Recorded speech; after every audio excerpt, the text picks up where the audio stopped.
vamos a hacerlo muy sintético, pero queremos brindar algunas herramientas para entender cómo se llega al conflicto de estos días. No es un conflicto secundario, no es un conflicto caprichoso. En parte podríamos decir, y es algo que no me gusta decir demasiado, pero sí en este caso se juega una especie de batalla entre la verdad y la mentira. La verdad es que, no me gusta decirlo porque no nos gusta atribuirnos el rol de la verdad, pero cuando es tan flagrante, tan evidente y tan descarada la mentira que se dice en la cara de mucha gente, incluso a nosotros mismos y a nosotras, que nos hemos tenido que soportar durante estos 2 años, que muchas cosas que ahora van a poder ver nos dijeran que se hacían y no se hacían, nos dijeran que se iban a hacer y no se hacían, o nos dijeran que se habían hecho y nunca se habían hecho. Cuando empezamos este gobierno en 2019, nosotros entramos como mucha parte de nuestra comunidad con expectativa de algunos procesos de cambio que podían darse por el simple hecho a veces de que 8 años de un sello político, en ese caso del radicalismo y Cambiemos, no lo olvidemos, fueron años duros, difíciles, donde nos tocó a nosotros, de 2011 a 2015 tener un concejal, pero de 2015 a 2019 desde abajo y desde la trinchera poder también poner en cuestión las cosas que pasaban en el Consejo Deliberante. Y volver al Consejo significaba repensar nuestro rol y sobre todo, insisto, con esa expectativa de que podía haber un cambio, de que nos podíamos ofrecer como parte de una trama que pudiera sacar a Capilla del Monte de esa crisis que además veníamos denunciando muy pormenorizadamente. A mí me tocó como periodista cubrir el Consejo Deliberante, cubrir la política local y poder decir muchas de esas cosas que estaban pasando y mostrar la crisis financiera, institucional, política, social, alimentaria que estábamos viviendo. En ese momento incluso me acuerdo, ya habiendo sido electo, pero todavía no siendo concejal, presentamos algunos proyectos de ordenanza porque sentíamos que ya había una voluntad del pueblo para por lo menos acercárselo a los concejales. Uno de ellos fue la emergencia alimentaria y la rechazaron, ni siquiera la trataron. Declarar la emergencia alimentaria 2019 fue un año, ¿se acuerdan? No hace falta que dé detalles. Todavía estamos así, nadie salió, no hemos salido de esa crisis, es evidente. Pero bueno, esa mirada, esa visión social que teníamos, esa capilla que nosotros estábamos viendo desmantelada, parecía que la política todavía no podía verla. La negaba, la ocultaba, la escondía, y también la crisis financiera. Miren, el 19 de diciembre del 2019, apenas asumido este gobierno, después de una crisis también, porque se acuerdan que no pudimos asumir los concejales por varios días, 12 días de usurpación de cargo. Fue el primer conflicto que nosotros tuvimos que denunciar. Créanme que no es cómodo, no es que nos gusta ser denunciadores, nos gusta discutir política, pero tuvimos que denunciar que habían usurpado el cargo durante 12 días. Los concejales y también un intendente interino que estaba como concejal, que había perdido ya su mandato y aún así estaba como intendente, ¿no? Bueno, no se pudo torcer eso. También presentamos, cuando voy rememorando, pero creo que todo esto ayuda a entender por qué también el proceso es largo, por qué también el proceso necesita, como decía Silvina, sumarle todas estas herramientas. Hoy vamos a presentar un montón de pruebas de lo que viene pasando para que se entienda y para que podamos dar la batalla de una manera más contundente, más explícita, informada, consciente. Pero cuando renunció Gabriel Buffoni, presenté un proyecto de ordenanza para que asumiera de manera anticipada el intendente electo. Porque, como dice la Constitución Nacional, frente a la cefalía, y también la 8102, frente a la cefalía, tiene que asumir quien tenga más legitimidad en las urnas. Se da por hecho que entonces es uno de los concejales. Pero ya habiendo un gobierno elegido por el pueblo, como pasó en el 89 en el país, con la entrega del mandato de Raúl Alfonsín a Carlos Menem, y fue el antecedente claro que pusimos, bueno, estaba la posibilidad de que el intendente asumiera anticipadamente y cortar esa crisis, porque tuvimos que vivir 6 meses más de disputas políticas, de retraso en el pueblo, de crisis, de paros de los municipales, de que no se pagaba, de que no se hacían obras, bueno, todo lo que venimos viviendo 6 meses más. Bueno, no se quiso tratar ese proyecto en Consejo Deliberante. Y les decía, el 19 de diciembre, apenas asumido, presenta el intendente un proyecto de ordenanza que era la emergencia económica, financiera, informática y administrativa. Quiero que escuchen algo de lo que pasó esos días.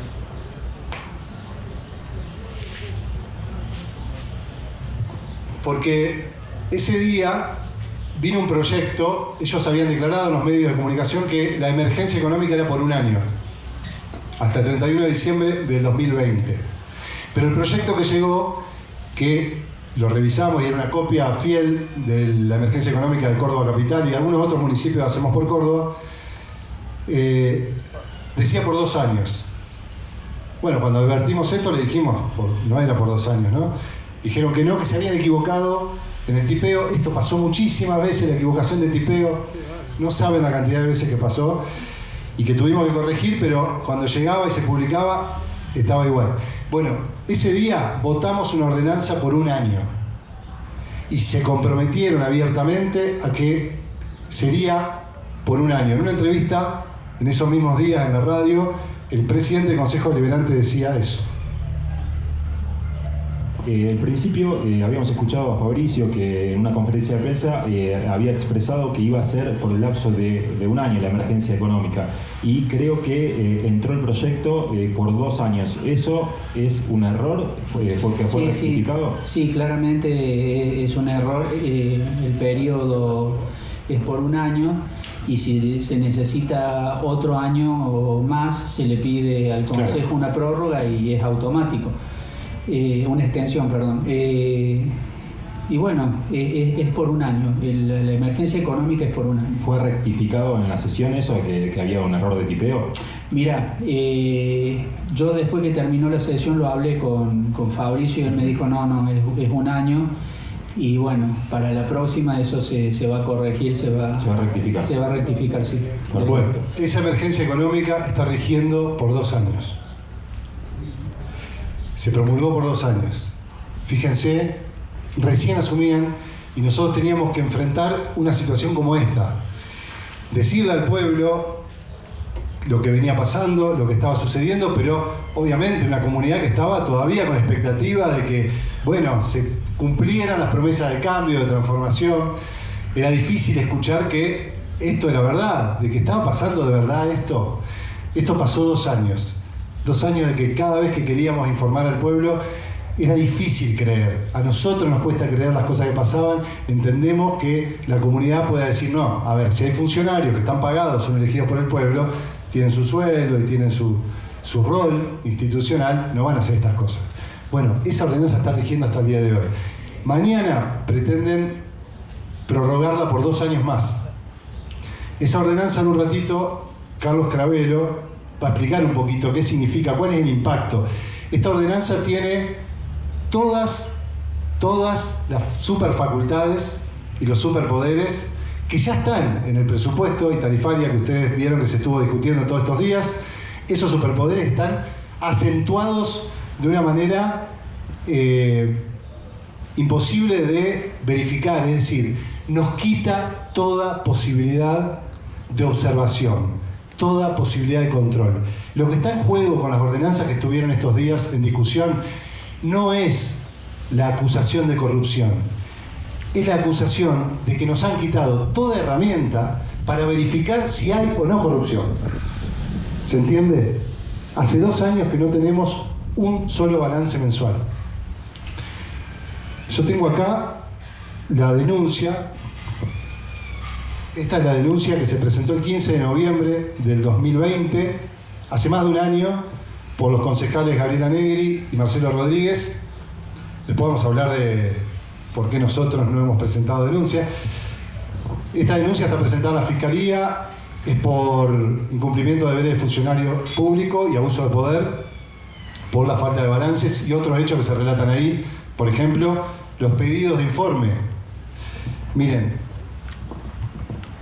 es para esto, ¿no? Me van a perdonar, pero es para esto que nos juntamos, para que veamos estas pruebas. Esta es la 8102, nuestra Carta Orgánica Municipal. Esto es lo que nos rige, esta es la Constitución de los municipios que no tenemos Carta Orgánica. Y esto también hay que decirlo porque nosotros aspiramos, y se lo dijimos al intendente cuando ganó, que nos ofrecíamos a ser el proceso de tener nuestra propia carta orgánica, un proceso constituyente que implica una votación para que haya electos, personas que no son parte de los partidos políticos, sino ciudadanos, y que podamos redactar nuestra propia carta orgánica. Bueno, no se ha hecho, nos regimos por esta. Y el artículo 30, que es el que rige las atribuciones del Consejo Deliberante. Por ejemplo, el inciso 14, pedir informes al Departamento Ejecutivo para el mejor desempeño de su mandato, los que deberán ser contestados dentro del término que fije el cuerpo.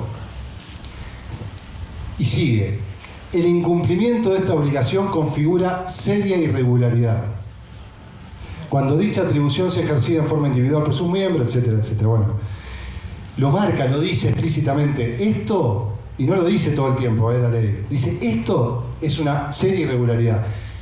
Se han presentado pedidos de informe que no han sido contestados, por ejemplo, el pedido de los balances. Pero también hemos presentado pedidos de informe desde nuestro bloque que ni siquiera nos aprobaban. Este año pedimos, a través de un pedido de informe que teníamos que hacer todo el Consejo, que nos explicaran por qué no habían presentado los balances. También dice, otro de los incisos, que podemos convocar cuando lo juzgue oportuno al intendente y a los secretarios para que concurran obligatoriamente a su recinto. Nunca en 2 años fue el intendente del Consejo Deliberante. Nunca en 2 años. Múltiples pedidos que hicimos y nos decían que no se lo podía molestar, que necesitaba tiempo.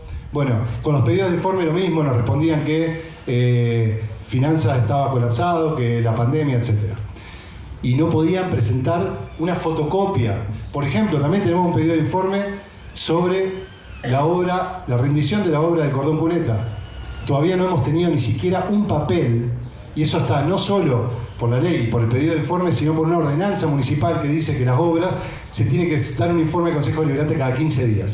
Todavía no tuvimos ni una sola respuesta. Esas son algunas de las cositas que iban pasando.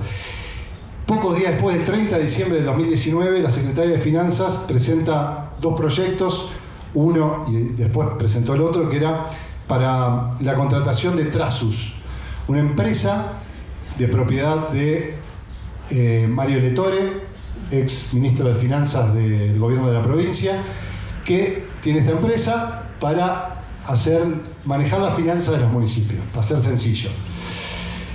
Nosotros acá teníamos otro sistema por años, y muchos años, que es Program. Estuvo y está de los 427 municipios de Córdoba, la gran mayoría tenían Program.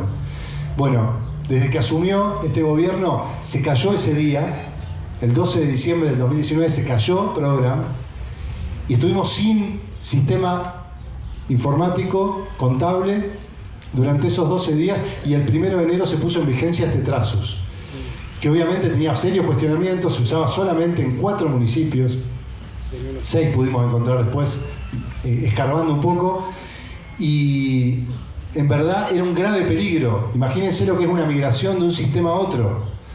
Bueno, pedimos, y se aprobó por unanimidad, una veeduría por parte de la oposición de ese traspaso cuando fuimos, aprobado por unanimidad. Cuando fuimos con nuestro equipo técnico, informático, no nos permitieron entrar, y hasta el día de hoy nunca nos permitieron ver cómo se hizo el traspaso del sistema informático. Hay miles de cosas acá, yo no me voy a concentrar, quería solamente detallar cómo empezó. Podría detallar de un montón de cosas que fueron pasando en el medio, pero me parece que quiero sintetizar, en todo caso al final volvemos, si hay algunas preguntas podemos volver. El proyecto de presupuesto que se presentó el año pasado tenía lo mismo que estamos viendo hoy. El año pasado se aprobó un presupuesto y tarifaria con superpoderes y con tarifazo. La pregunta es ¿por qué no reaccionamos? Bueno, es una pregunta importante para hacernos, tal vez no lamentarnos, pero sí entender qué pasó. Podemos entender que los 2 primeros años de un gobierno municipal son 2 años de changüí, como decimos los entrerrianos. Son 2 años donde es difícil, digo, que la desconfianza se ponga sobre la mesa, se le espera, se le da un voto de confianza, entonces es difícil. Pero el año pasado denunciábamos eso. El año pasado hicimos una exposición extensa sobre todos los detalles que tenía y las irregularidades y las atribuciones ilegales que tenía el intendente, y aún así lo aprobaron. Nosotros votamos en contra, por supuesto, del proyecto. Algunos que están acá estuvieron en la audiencia pública también participando y explicando estas irregularidades. Durante todo este año le dijimos, muchachos, sin los balances vamos a tener el mismo problema a fin de año. Mismo problema. No vamos a poder aprobar un presupuesto y tarifaria que para estudiarlo el único instrumento son los balances mensuales. La cuenta anual se presenta recién para el año que viene, es decir, nosotros no conocemos ningún número, nosotros y ningún bloque de la oposición, ningún número de lo que se gastó o llegó este año a la municipalidad, por lo cual es imposible aprobar un presupuesto. La cuenta anual 2020 que se presentó, también, por ahí ahora Carlos puede dar algunos detalles concretos y técnicos, pero bueno, ellos mismos asumieron que era un dibujo. Nos dijeron cuando se aprobó el presupuesto 2019 para el 2020 que lo probemos porque era un dibujo, porque ellos recién entraban y no tenían claro qué era lo que pasaba. Bueno, tuvimos que votar en contra igual, pero en el 2020 presentaron una cuenta anual debiendo la del 2019. Todavía el Consejo Deliberante no recibió el resumen de cuenta anual 2019. El año más polémico, con 3 intendentes, con un aumento de la deuda desmesurada, según lo que dice el municipio, pero confieso también según algunas cosas que nosotros pudimos ver. Por ejemplo, obras hechas en ese último año, mal rendidas, o el Festival Alienígena. Pero no se ha podido demostrar. Le dijimos desde el primer momento que si iban a denunciar y si iban a mostrar las calamidades que se hicieron en los años anteriores, en los gobiernos anteriores, podían contar con nosotros íbamos a ser los primeros en la fila. Si no se hacía, nosotros íbamos a estar en otro lugar. Bueno, nunca se denunció. Se hizo una comisión investigadora, estarán al tanto, 8 meses de trabajo de una comisión investigadora con un contador, una abogada que se contrató desde el municipio, que pagó la municipalidad, o sea, todos nosotros y nosotras. Durante 8 meses se trabajó y puedo decirles, había un secreto, digamos, un compromiso de que no filtráramos mientras estaba la investigación, lógico, pero durante esos 8 meses sufrimos mucho, porque no se avanzaba, porque no se investigaba, porque no traían los datos que tenían que dar los propios funcionarios actuales. Los primeros 6 meses no aportaron un solo dato. El último mes, ya apretado porque se tenía que cerrar la comisión, que se había estirado, presentaron algunos datos y con eso se presentó un dictamen. Desde el primer día le estuvimos pidiendo al presidente, que era el presidente de la comisión, que presentara la denuncia, que estábamos para ir los 3 que formamos parte de la comisión investigadora a presentar en fiscalía el dictamen. Hasta el día de hoy nunca se presentó la denuncia de las graves acusaciones que hacían, porque lo dijeron en los medios, tuvieron todo un año diciendo la deuda que les dejaron, hasta ahora no se presentó la denuncia en la fiscalía. Al contrario de eso, fue allanado el Consejo Deliberante, nadie lo sabe porque no lo cuenta el presidente, fue allanado el Consejo Deliberante por la fiscalía para poder tener los datos por la denuncia que hicieron los concejales, los exintendentes denunciados, para que se los investigue. Escuchen lo que decía, voy mechando, el presidente del Consejo Deliberante en aquellos días cuando recién asumía y asumíamos todos como concejales. La idea que tenemos con los concejales de mi bloque y con Fede también es abrir toda la información del consejo en base a ordenanza, ¿viste? Que vos puedas entrar directamente por la web, por tu teléfono, por tu PC, por tu notebook, por tu netbook, bueno, por el instrumento que vos tengas a mano que puedas entrar. Son las leyes que rigen el pueblo, no pueden estar a oscuras. No pueden estar a oscuras. La gente tiene que saber qué es lo que hay, de qué forma, porque la gente tiene que saber que tiene obligaciones, pero también tiene muchos derechos que hoy ignora, ¿no? Entonces eso es uno de los perfiles que uno piensa trabajar en el Consejo Deliberante. Sí. Bueno, fue difícil tener un diálogo con esto porque no lo entienden. Todavía al día de hoy, se lo dijeron el otro día en la cara a los vecinos, le dicen que están presentados los balances. Se lo dijeron en la cara a los vecinos. Es difícil aceptar una cosa así porque, bueno, ofende básicamente lo más elemental, ¿no?, de la conciencia humana, que es que todos y todas ya sabemos que eso no está presentado. Bueno, les iba a decir del presupuesto. Nosotros hicimos un montón de observaciones, las atribuciones, por ejemplo, bueno, saben que de la primera lectura a la segunda, nosotros cuando llegamos, que estaba la gente en la calle, bueno, protestando, tardamos mucho en empezar. Recién cuando íbamos a arrancar, hablamos de 8 de la noche, me entregan el proyecto corregido para leerlo.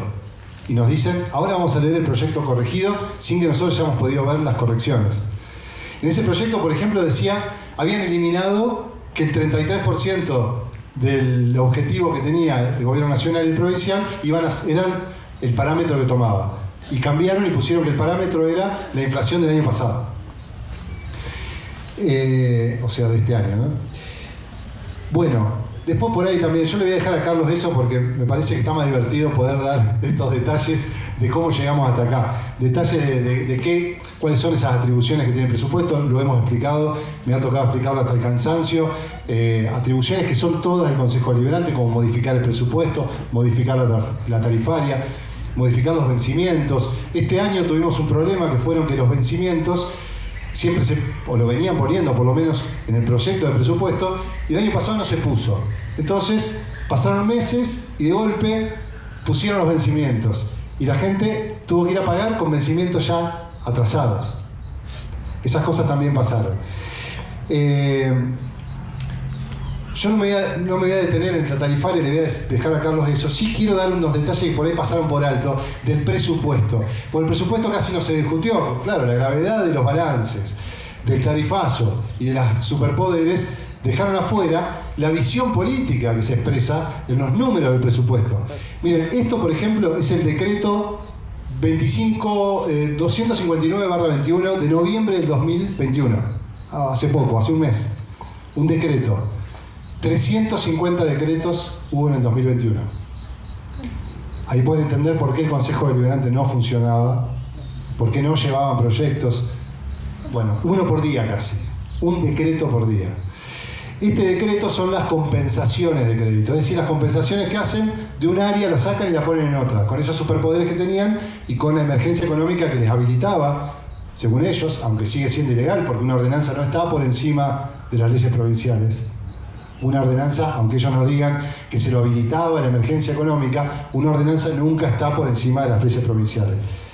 Fíjense que dice, por ejemplo, uno dice, y quiero poner esto sobre la mesa, el intento es poder dar una explicación racional de lo que pasa. Esto es lo que nosotros queremos aportar. La emocionalidad la tenemos a flor de piel, pero acá queremos aportar la visión racional. Y esa visión racional tiene que ver con qué. Si hay argumentos, si pudiéramos dialogar y realmente entendemos que, por ejemplo, la emergencia económica, financiera, informática, administrativa, es una necesidad, podemos acompañar. Pero este año, por ejemplo, no se nos presentó ningún argumento. Y al contrario, los argumentos que vienen dando es que ya sanearon la municipalidad. Lo habrán escuchado decir que pagaron la deuda. Entonces, si pagaron la deuda, si están al día con los proveedores, si están al día con los sueldos, ¿por qué necesitamos la emergencia económica? Ahora van a ver por qué la necesitaban. Bueno, pero sin embargo, esas compensaciones se daban de esta manera. Por ejemplo, publicidad y propaganda. Publicidad y propaganda de Secretaría de Gobierno, ni siquiera del área de turismo, que uno diría, bueno, mirá, necesitábamos pechar, meterle una inyección ahí de fin de año. No, Secretaría de Gobierno. Publicidad y propaganda tenía aprobado un presupuesto de 444.000 pesos. Compensación tras compensación, decreto tras decreto, durante el año subió a casi 4 millones de pesos. 10 veces. De lo que pueden ver, la verdad que no hay otras sumas así. Las otras son cositas que se movieron, siempre en cosas, sinceramente, o inútiles o, porque eso sería una apreciación, o totalmente escondidas, detrás de ítems que no son leíbles. Digo, cuando el otro día en la audiencia decía una vecina, che, no sé qué es servicios de terceros, etcétera, etcétera. Bueno, nosotros tampoco, porque sí está catalogado. Nosotros podemos saber qué es, entiendo qué es, pero no sabemos a quién se le paga, no sabemos para qué se usa. ¿Se entiende? Es muy difícil entonces verificar y controlar lo que viene pasando. Este año, el otro día lo contábamos, Secretaría de Turismo y Deporte, bueno, aumenta el 65%, pero en publicidad y propaganda 10 veces, 1000%. El presupuesto de Intendencia, 65% de aumento, por encima de cualquier otro ítem o otra secretaría. Tampoco sabemos quién entra en Intendencia como ítem. Más allá del intendente y el secretario del secretario, no sabemos qué más podría entrar. Pero prensa y difusión aumenta 7 veces, 700%. Publicidad y propaganda de Intendencia aumenta 1200%. Presupuesto de este año para el año que viene. Así podría mencionar un montón de cosas. Participación ciudadana, un área verdaderamente interesante. Algo interesante, digo, formalmente, era algo que incluso nosotros teníamos en la plataforma, un área de participación ciudadana, disminuye 10% este año el presupuesto. Bueno, y así, las áreas más delicadas que podríamos decir, por ejemplo, que pueden ser la Dirección de Promoción y Protección a Víctimas de Violencia de Género, 800.000 pesos en todo el año. Subsecretaría de Inclusión y Emergencia Social aumenta apenas el 25%, por debajo de la inflación. Bueno, esto solamente para ver que, más allá de las irregularidades, también hay diferencias políticas, diferencias de cómo entendemos al pueblo, de qué estamos viendo, de qué sensibilidad tenemos con lo que está pasando, y ahí se ve, hay una intencionalidad clara y abierta de crear un relato, de construir, en vez de dedicar a las políticas públicas y resolver los problemas, construir un relato de que las cosas se hacen. Ese relato hoy tiene dinero en los principales medios de comunicación de Capilla del Monte, porque ustedes se preguntarán, che, ¿por qué esto no sale? ¿Por qué no se escucha? ¿Por qué no lo difunden?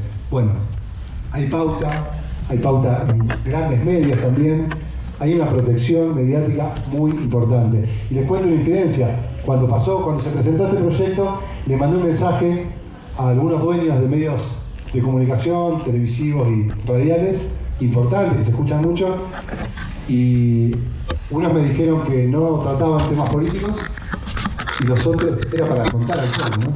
Y otros me dijeron que me cobraban la nota. Cuando arrancó la pandemia les explicamos que no se está cumpliendo algo que está por ley, que es el carácter público de las sesiones, porque no podía entrar la gente. Entonces le dijimos, busquemos un lugar más grande que pueda entrar la gente. Bueno, no quieren que vengan. Ya se vio el otro día que les molesta mucho que la gente vaya y que reclame o que los escuche o que los mire a la cara cuando dicen estas mentiras. Bueno, eso nos bancamos en soledad durante 2 años. Discutir estas cosas con esta gente y que no hubiera nadie mirándonos a quién mirar y a quién decirle, ustedes ven esto, ustedes están escuchando esto también. Bueno, esas cosas nos pasaban. Voy a resumir porque no queremos hacerla larga y lo voy a dejar a Carlos. Un audio más porque sé que esto les entusiasma. Un resumen de algunas Pancho Tips. ¿Y qué es lo que necesita nuestro pueblo? Yo creo que nuestro pueblo fundamentalmente necesita transparencia, abrir los números para poder empezar a ver de qué se trata, porque bueno, hoy suponemos, la gente no puede suponer más. A ver en qué gasta el Estado y cómo lo gasta. Capilla del Monte lo que tiene es una carencia de estadísticas, y eso es un deber del gobierno que viene de crearlo, porque si no navegas a ciegas. Pero para poder llevar a cabo todo eso necesitamos ver los números. Hoy nos faltan datos de la realidad. Yo hoy supongo un montón de cosas. La gente no tiene que suponer más. Y para eso, bueno, vamos en busca de la claridad, de la transparencia. Por ejemplo, tenés un déficit, nosotros hemos vivido en déficit crónicos y hay que preguntarse por qué. El asunto es darse cuenta en qué se gasta y no hacerle la transferencia de problemas a la gente mediante la suba de impuestos, ¿no? Por ejemplo. Es una crítica que yo tengo hacia el Consejo Deliberante, ¿verdad? ¿Cuántos concejales se han llegado porque tienen la potestad y la autoridad emanada del pueblo que a ellos les permite llegar al hospital y decir, bueno, a ver, decime cómo están los números acá? Capilla del Monte ha caído muchas veces en la soberbia de no hablar, de mandar un mensaje y que no te conteste, de pedir un papel y que no te lo den, Sí. ¿cómo puede ser que vos vas a pedir una ordenanza y te cobran 7 mangos? Está bien, no vas a pedir 500 hojas de ordenanza. Al Consejo Deliberante yo no entré para ser tibio, para ser un levantamano, un chepibe o... Bueno, esas eran las expectativas que teníamos. Esto es probable que algo pasó. Miren, eso le decíamos en esta carta. Esto fue una nota. Quiero aclarar que, así como no fue nunca el intendente al Consejo Deliberante ni los funcionarios, era muy difícil, tampoco pude reunirme yo personalmente con el intendente desde que ganó la elección, del 14 de abril de 2019. Pudimos reunirnos una vez con Silvina por un proyecto de ordenanza. Después de 6 meses de ese proyecto estar en comisión, proyecto de promoción, incentivo a la agricultura urbana, periurbana, el único proyecto que nos aprobaron, de más de una decena de proyectos. El 14 de febrero de 2020, esto para mí es fundamental, no lo mostramos nunca, pero para mí es, no sé, la idea más fuerte que tenemos. 14 de febrero, Día de los Enamorados, ¿no? Ahora me doy cuenta. De 2020, recién había asumido, estábamos ahí, ya había algunas rispideces. Acá le decíamos, confesamos que teníamos gran expectativa y que algo pasó. Le pedimos disculpas y a lo mejor nosotros ofendimos y por eso no nos hemos podido juntar. Pero le pedimos que se llame a un comité de emergencia. Fue un mes antes de la pandemia. Un comité de emergencia. En ese comité, miren lo que pedíamos. Creación de comité de operaciones de emergencias, incluyendo organizaciones de la sociedad civil implicadas en la emergencia. Hablamos de la emergencia social, ¿no? Todavía no sabíamos lo que se venía. Y después el COE en Capilla del Monte nunca funcionó, a pesar de que debería haber funcionado. Bueno, en eso le pedíamos, todas las organizaciones, reunirnos, juntarnos y ver cómo salíamos de la crisis. Articulación urgente de la asistencia alimentaria con organizaciones comunitarias que están abordando ese campo. Quita del presupuesto de gasto de representación de los diversos niveles del Estado local. Pedíamos ahí que quitemos los gastos de representación de todos los funcionarios, concejales y los funcionarios municipales. Y crear con eso un fondo para la emergencia alimentaria. Obviamente no se hizo. Durante 3 meses, voluntariamente, donaban una parte, un 30% de su sueldo, no sabemos quién lo hizo o quién no, para la emergencia alimentaria, pero después se lo devolvieron porque los aumentos que se dieron fueron mucho mayores. Observar el desempeño de las fuerzas de seguridad y control para reducir el riesgo de hechos de violencia institucional. En ese momento habíamos presentado el proyecto del Observatorio de Seguridad Ciudadana para encarar el problema de la seguridad desde otra mirada, de una mirada democrática, observando a las más sospechados, que eran las fuerzas de seguridad, que pudiéramos tener un organismo acompañado por el intendente del Consejo y el Consejo de Seguridad Ciudadana que pudiera observar. Bueno, son un montón de puntos. Si esto lo hubiéramos hecho en ese momento, yo creo que estaríamos en otra situación. Digo porque a veces se dice que solamente ponemos palos, que solamente estamos en ese lugar. No, siempre estuvimos ofreciéndonos todos los meses 2 o 3 mensajes por lo menos o por nota le hemos dado al Ejecutivo para juntarnos, para reunirnos, para acordar. Lo mismo pasó con el zapato, etcétera, etcétera, que ahí vemos cómo han quedado esas cosas en el medio. Yo presenté una nota, por ejemplo, para que me den el archivo de ordenanzas. El archivo de ordenanzas municipales, que lo tiene oficialía dentro de la municipalidad. Lo pedí 1000 veces, no me lo daban. Se lo pedí al secretario, no me lo daban. Fui por nota, se lo presenté a oficialía, no me respondieron, volví a la semana y me dijeron, mire, si el intendente no nos da la orden, no le podemos dar las ordenanzas a un concejal. Al día de hoy el intendente no dio la orden y yo no tengo el archivo de ordenanzas municipales. Hicimos algunas maniobras para poder tenerlo, pero la verdad es que no lo tenemos de manera oficial. Bueno, lo quiero dejar a Carlos Cravero es contador y ha estado muchos años en el municipio a cargo del área de finanzas o asesorando, y desde el año pasado que empezamos a debatir estas cosas, cada vez que hay estos instrumentos que discutir, que debatir, que clarificar, bueno, ha estado a disposición, así que Carlos lo dejamos para hablar también de lo que se va a hablar mañana de la emergencia. Bueno, buenas tardes a todos y todas. Bueno, por estos días estamos, digamos, gratamente siendo testigos, digamos, de toda una movilización, digamos, de los ciudadanos de Capilla, advertidos, digamos, de una serie de cosas que básicamente las podemos resumir en las que decía recién Federico, que tienen que ver con estas cuatro: la no presentación de información de los balances, el tarifazo, o lo que quedó a llamarse el tarifazo, que fueron, digamos, las medidas, digamos, que intentan disimular respecto de la incidencia que van a tener las tarifas nuevas en los bolsillos de cada uno. El tema de los superpoderes, que están tanto en la ordenanza tarifaria como en la ordenanza de presupuesto, y un nuevo proyecto que es la prórroga que mencionaba recién de la emergencia económica.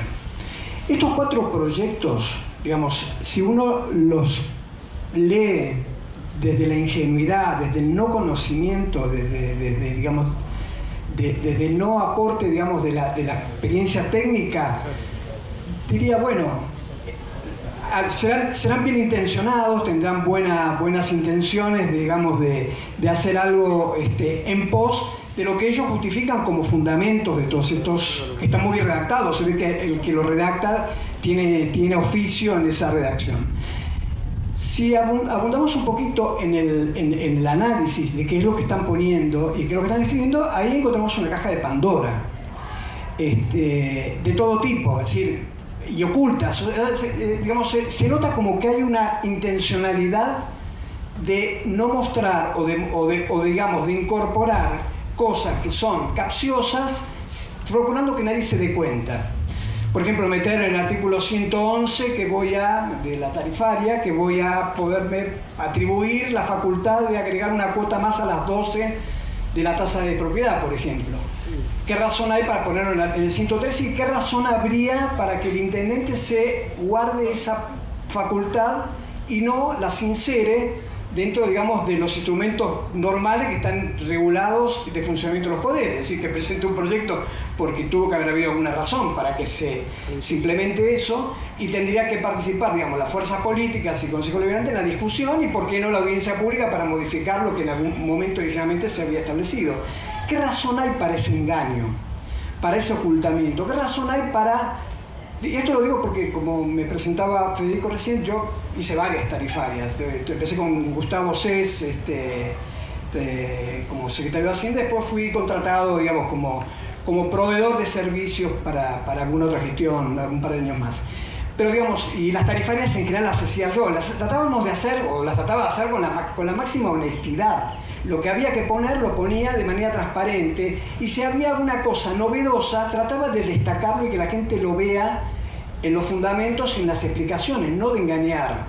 No hay ninguna razón, por ejemplo, para no haber incluido en la tarifaria las fechas de vencimiento que hagan las tasas. ¿Cuál es la razón para que hoy no sepamos, o a partir del enero y en todo el año 2020, cuándo fue el vencimiento de cada una de las tasas, para que no nos sorprenda que estamos en mora con la municipalidad, para que no nos sorprenda que nos vino una intimación porque dejamos de pagar una tasa que no sabíamos que había vencido y que no sabíamos tampoco el importe porque era indescifrable?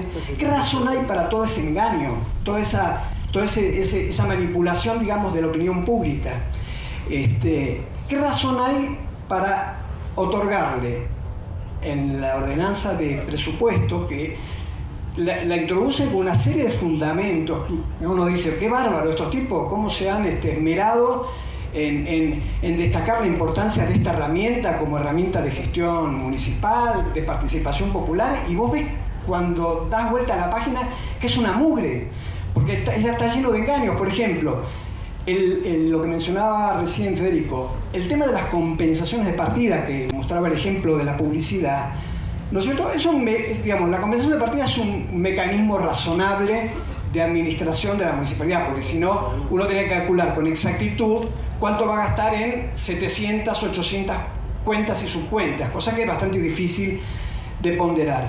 Pero tiene que haber un límite. Si yo dije que el presupuesto para acción social va a ser el 30% del presupuesto total, bueno, respeto por lo menos ese parámetro. Si digo que voy a gastar tanta plata en sueldos, bueno, después si lo gasto más en un sector o más en otro, trato de respetar ese parámetro. Pero no puede ser que saco de una partida de acción social que tenía por efecto, no sé, proveer, digamos, medicamentos al hospital y lo aplico a la publicidad de la Secretaría de Gobierno. Y esa es la facultad que ellos se han atribuido de manera prácticamente irrestricta, sin ningún tipo de control. Yo le decía a Federico cuando vino el análisis de presupuesto, ¿para qué lo vamos a analizar? ¿Para qué vamos a analizar esos números si el tipo, digamos, si quien lo administra al día siguiente que se aprobó, ignorando todas las opiniones de todos los ciudadanos que fueron a las audiencias públicas, la modifica como quiere, lo quiere modificar en un 100%. El único requisito es que si aprobaron 750 millones de pesos, no pueden poner 760, salvo algunos casos excepcionales. ¿No es cierto? Entonces, esa es la única restricción. Los 750 millones de pesos los puedo gastar como quiero, los puedo modificar como quiero, y de hecho lo hacen. Entonces, hay toda una cosa, digamos, de engaño, porque además no está explicitado estas cuestiones, para que la gente esté advertida. Bueno, esta es una atribución razonable, lógica, que podemos otorgar al Ejecutivo para que pueda trabajar. La ordenanza, esto con respecto, digamos, a las atribuciones en manejo presupuestario, así que, digamos, es ociosa la discusión de si tiene sentido analizar la distribución de las partidas, porque la van a cambiar como quieran. Respecto a la tarifaria, que esto es algo también que quedó en llamarse el tarifazo, también acá hay algunas cuestiones que analizadas en detalle llaman la atención. La tasa de propiedad, como decía recién Federico, los supuestos que habían tomado era el 33% del presupuesto nacional. ¿No es cierto? Los presupuestos, y esto lo digo también por experiencia, se determinan en función de la inflación futura, la inflación proyectada, no la pasada. ¿No es cierto? Porque si no tenemos que estar retrocediéndonos al sinfín de los tiempos. La inflación futura. El Estado dijo que es el 33%, ahora lo corrigió, dijo que es el 40%. Muy bien. Si era el 33% y ellos lo ponen en los considerandos, uno que esperaría que las tasas aumenten en esa proporción del 33%, no otra cosa, ¿verdad? Muy bien. Analizando los números, porque tampoco está, digamos, despejado en ningún lado, digamos, con claridad y con transparencia, la tasa de propiedad tenía un 40%, esto sale en una fórmula polinómica. La tasa de comercio, ahora la voy a explicar un poquitito, es la que pagan los comerciantes, ¿no es cierto?, de Capilla, estaban aproximadamente en el 49%, esto ponderando, en realidad es un porcentaje, es el 6 por 1000 de las ventas, pero como fijaron mínimos, lo que ponderamos es el aumento de ese mínimo, 49%, y hemos, que es una entelequia, ¿no es cierto?, la han destrozado tanto esa ordenanza, sin desconocimiento. Yo tengo un reclamo desde febrero que alguien me explique cómo. Según ustedes tienen servicio de agua medido, les aclaro que les han computado un 50% más de la tarifa de lo que corresponde, ¿no es cierto?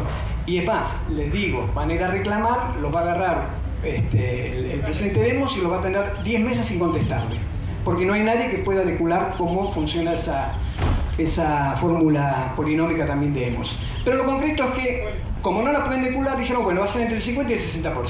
Listo. ¿Cuánto? ¿50, 52, 53? A ver, me gusta tu cara, 50, sin ningún tipo, digamos, de parámetro de transparencia. Esto verdaderamente es curioso, digamos, que pase en una administración. O sea, entonces, recapitulando, 40% propiedad, 49% tasa de comercio, entre 50 y 60 hemos. ¿No es cierto? Y esto en algún momento nosotros lo citamos como conclusión para que la gente vaya advertida a la audiencia pública. Aquí que por decisión propia, porque ya estaba en el seno del Consejo Deliberante, los concejales de la mayoría decidieron que no fuera el 40, sino que fuera el 48 la tasa de propiedad.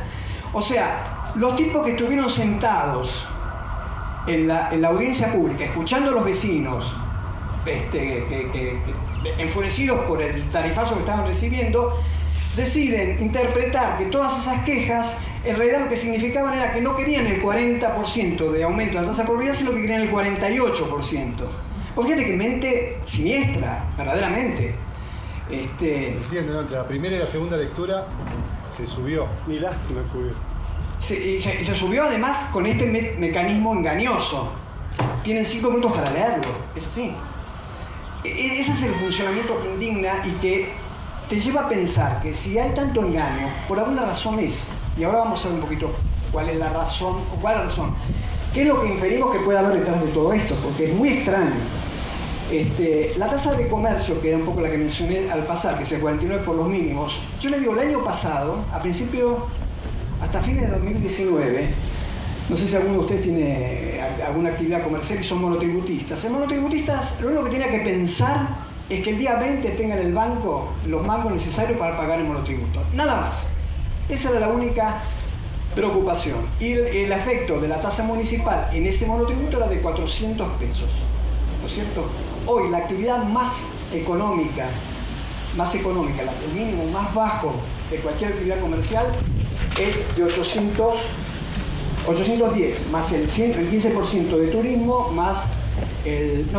810 fue el año pasado, 1250. O sea, aumentó 4 veces la tasa de comercio.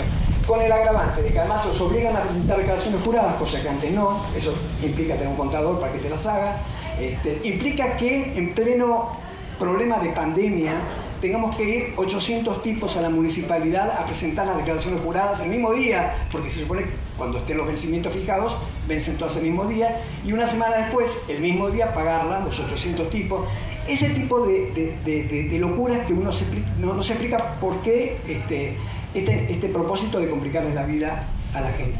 Y la tasa de EMO, que como decía, está entre el 50 y el 60%. Esto es el mecanismo, digamos, de funcionamiento de esta gente. Todo esto en el marco de la desinformación, porque si yo digo, yo hago este presupuesto y aplico esta tarifaria porque tengo determinadas las necesidades para el funcionamiento del año siguiente. ¿Y cómo determino las necesidades de funcionamiento? ¿Cómo determina cualquier ente vivo las necesidades de funcionamiento futuras? Y digo, bueno, tengo que pagar la obra social, tengo que pagar el impuesto tengo que ir a la carnicería, tengo que ir al supermercado, tengo que pagar la luz, tengo que pagar el gas, y más o menos necesito, no sé, tanta plata para vivir. Hago el presupuesto y digo, bueno, esta es la plata que voy a necesitar mes a mes para vivir, y esta es la plata que tengo que conseguir para poderlo afrontar. Ahora, si yo no tengo un balance, si durante 2 años no me presentan un balance, no tengo la menor idea de lo que gasto en ningún rubro, ¿no es cierto? Manejo el dinero a discreción. ¿Qué fundamento puede tener que yo haga un presupuesto o que yo diga la tarifa que necesito va a tener un valor del 50% más o de un 40% más o de un 48% más? Si no tengo ningún fundamento de esto. No tiene lógica.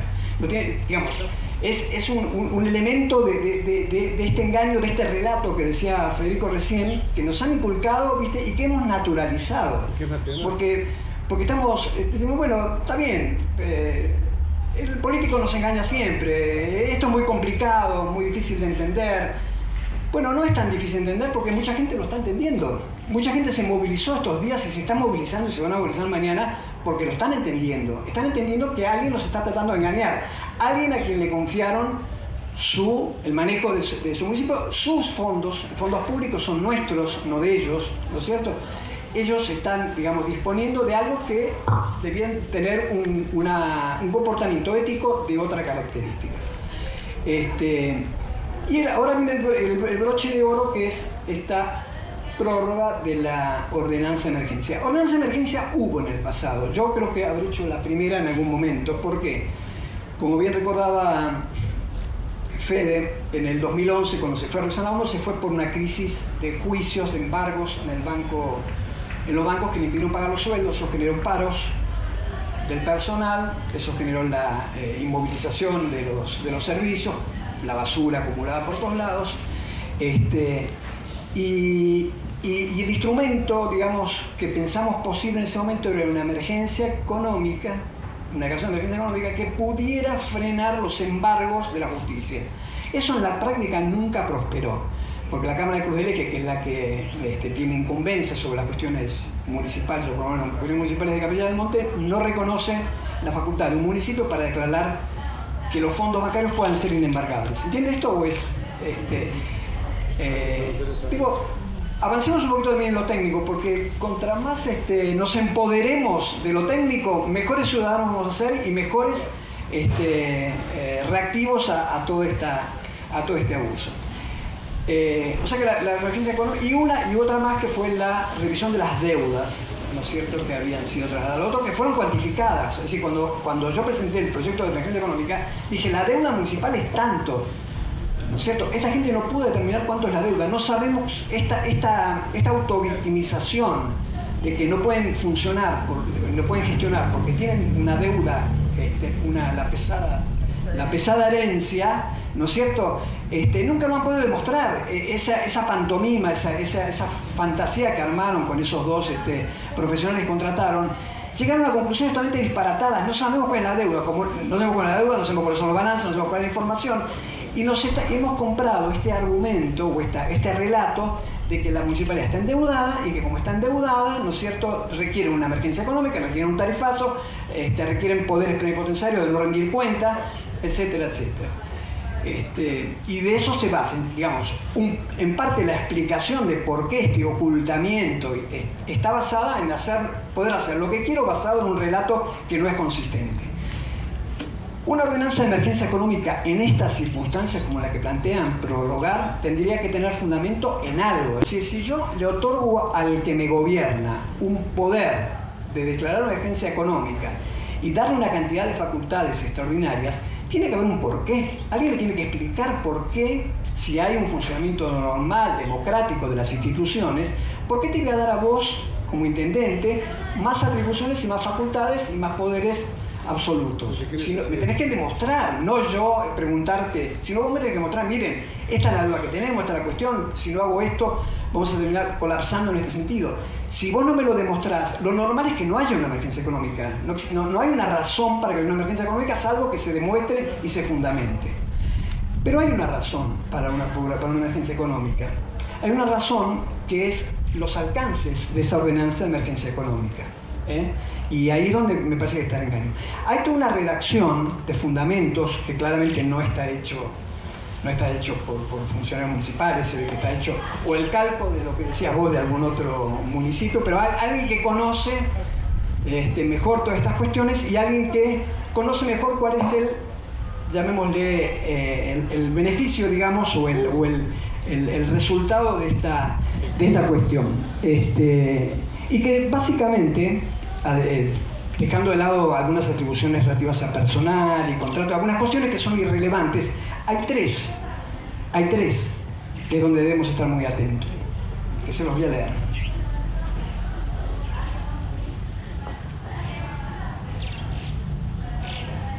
Disponer de la enajenación de bienes de dominio privado de la municipalidad y todas aquellas acciones tendientes a procurar de recursos al municipio para garantizar el funcionamiento de los servicios públicos esenciales. Históricamente, los bienes municipales han sido, diríamos, las joyas de la abuela de acá de Capilla del Monte.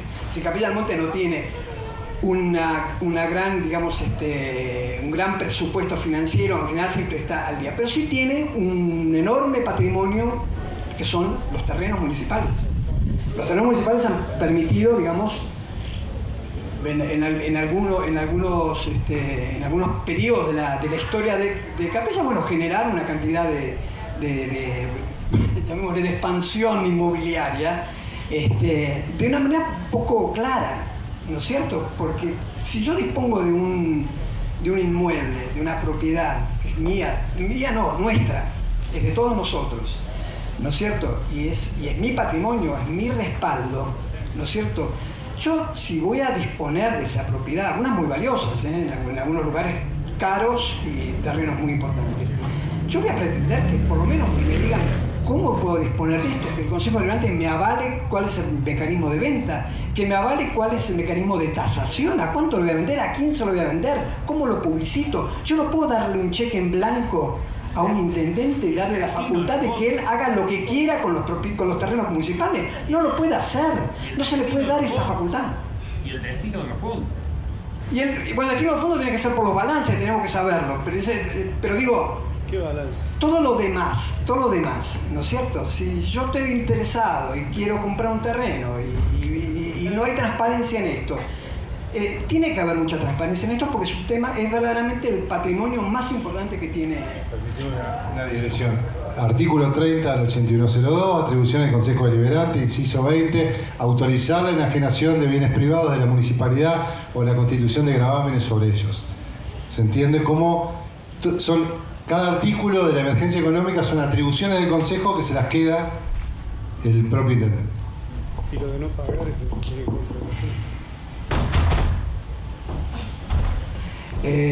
bueno, la otra que no encuentro en este momento, pero tiene que ver con la posibilidad de disponer.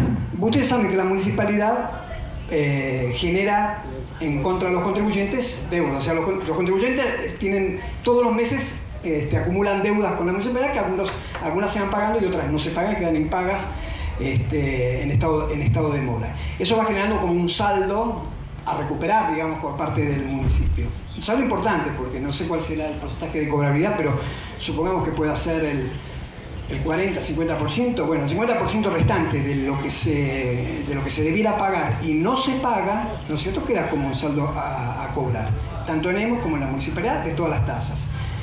Eso para un presupuesto de 700 millones de pesos, digamos que por ahí las tasas pueden representar 500, la mitad no se paga 250 millones. En varios años, en 3, 4 años, esa es la otra joya de la abuela. Hay 700 millones de pesos ahí, no digo que sean todos cobrables, pero es un capital importante. Acá lo que disponen como atribución exclusiva y excluyente al intendente es otorgarle facultades al intendente para que con esos 750 o lo que quiera de esa masa pueda venderla, sesionarla. ¿Sesionarla qué significa? Que venga una consultora privada, cualquiera, podría ser cualquiera, no va a dar nombre, ¿no es cierto? Le vendo, supongamos, 200 millones de esos créditos a 50 millones de pesos, yo recibo 50 millones, listo, hice la sesión, no tengo más esos créditos, y alguien que recibió la sesión, el sesionario, recibe 200 millones de pesos. ¿Para qué? Para ejecutar, para embargar, para cobrar de cualquier manera sin ningún tipo de sensibilidad social y hacer una diferencia importante. Porque si lo compro a 50 y lo vendo a 200, ¿no es cierto?, la diferencia es jugosa. Esto ya lo hizo Domingo Carbonetti con el Banco Córdoba y con el Banco Social. Bueno, está inspirado. Sí, esto es el viejo truco, por eso lo conocemos, lo de las propiedades. Lo digo como bancario que fue. Bueno. Lo hizo Domingo Carbonetti de Belví cuando liquidó Banco Social y Banco Córdoba. Pero todas estas estrategias están superadas porque ya las conocemos, ya están suficientemente señaladas por la opinión pública, como por ejemplo hablar de una privatización. Ya está, digamos, son etapas que han sido dejadas atrás, tristemente dejadas atrás. Entonces, volver a incorporar esto, que esta es la joya de la abuela, metida en un montón de artículos, ¿no es cierto?, sin importancia. Por ejemplo, hay artículos donde quieren facultar al intendente para hacer fideicomisos, creyendo que estamos en Suiza, ¿no es cierto? Nunca en la vida este municipio, que apenas no puede ni presentar un balance, va a ser elegible para emitir un bono, para hacer un fideicomiso, ni ningún instrumento financiero sofisticado, nada. Es todo un maquillaje para poder justificar estas cosas que sí importan y son las que verdaderamente hay que prestar mucha atención. Así que la cuestión esta de la emergencia económica por 2 años, con estos alcances, me parece que debe ser muy tenida. El otro tema son las concesiones. También le da amplias facultades para el manejo de las concesiones. El manejo de las concesiones también tiene acá una historia rara, porque digamos, uno dice, bueno, ¿quién es el concesionario de esto? Ay, de fulanito, ¿quién es menganito? ¿Viste? Es como que si yo le doy a una atribución tan manifiesta a alguien donde hay un antecedente tan complicado sobre estas cuestiones, sin que intervenga el Consejo Deliberante, que es quien debiera licitar esas concesiones, aprobar los pliegos y hacer todo un proceso transparente de adjudicación, ¿por qué lo quieren? ¿Por qué se guardan estos 3 artículos? Entonces yo les dejo esta reflexión, ¿no es cierto?, toda esta reflexión en el contexto de todo lo demás que hablamos, ¿no es cierto? Y empecemos a entender que tenemos que estar un poco más atentos, informados, y alertados de estas cuestiones. No, quería preguntarte con respecto al punto al anterior específicamente, ¿lo faculta condonar deudas al intendente? Eso está en varios artículos de tanto la tarifaria, no sé si en este en particular, la tarifaria sí, la tarifaria hay artículos que los hacen. La deuda no se puede condonar.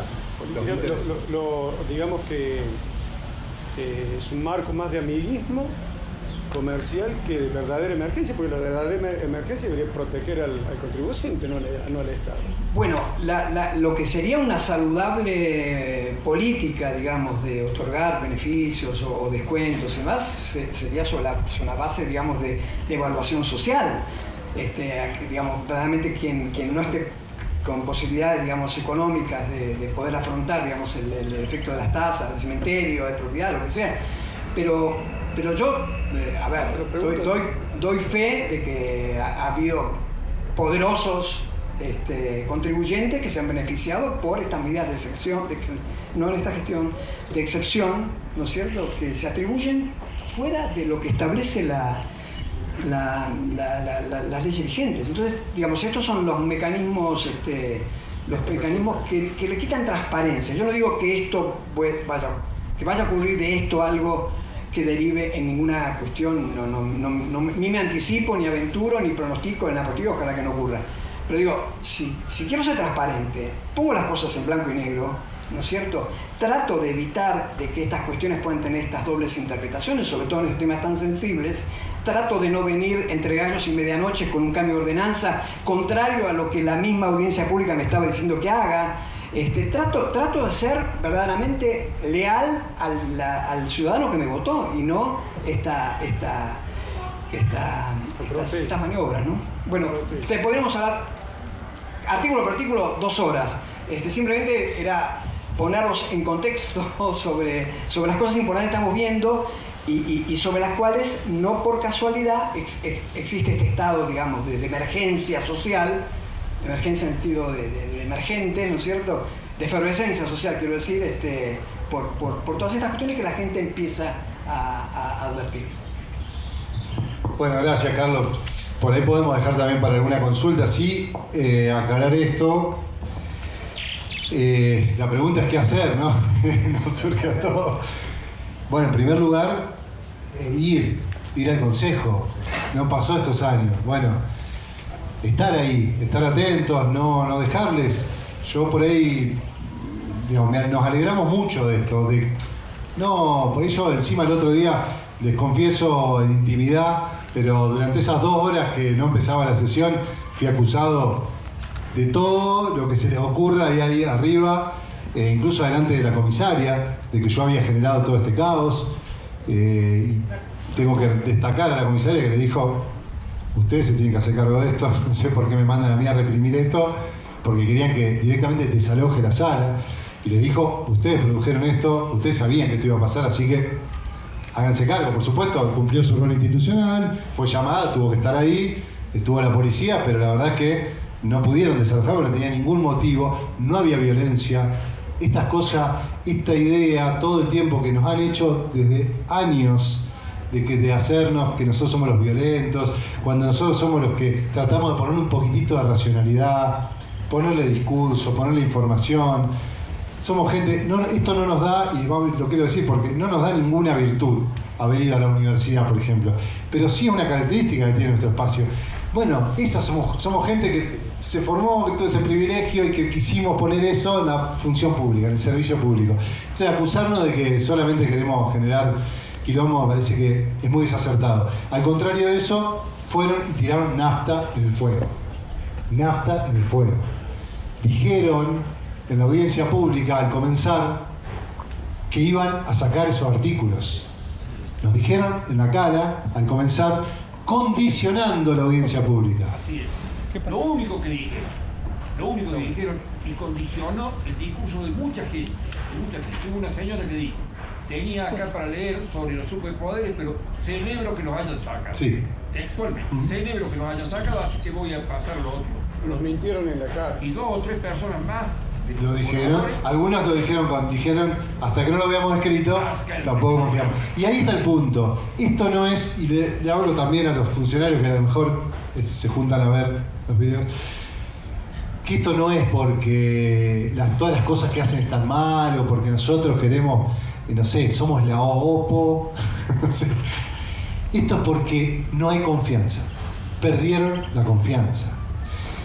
Se puede reconquistar probablemente, qué sé yo, presentando los 24 balances que faltan, sentándonos en un espacio a dialogar entre todos los espacios para poder llevar adelante algo de lo que venimos reclamando, teniendo espacio de diálogo, comunicando a la comunidad todo lo que falta comunicar, convocándola. Bueno, a lo mejor sí, pero lo cierto es que hoy no es que la gente, porque ha habido aumentos de tarifas, y es más, quiero decir, el posicionamiento de Vamos Capilla tampoco es la prohibición del aumento de tarifas.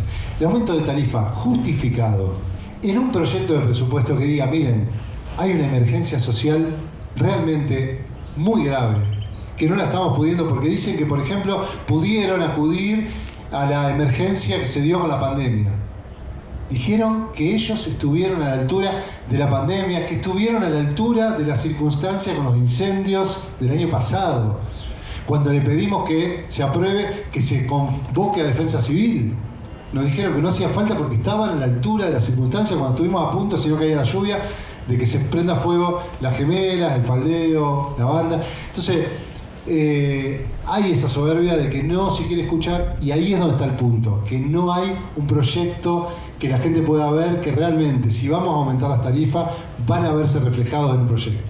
Bueno, hay que aclarar, me gustaría que quede claro algo que el contador aquí expuso y que es verdad, y que hay gente que no lo conoce porque quizás todavía no lo vivió. Pero este porcentual mentiroso del 30, del 40, del 60 es una mentira. Dinerariamente es una mentira, porque yo lo sufrí. Por dar un ejemplo claro, fui y dije, bueno, yo pagaba 5.000 pesos anualmente de agua, por lo cual si le aplico el 40% que se debía aplicar el año pasado, porque este año en curso ya fue aplicado, entonces fui y lograron que en una tabla me explicaran de que aplicarle el 40% a 5.000 pesos, el resultado eran 12.000.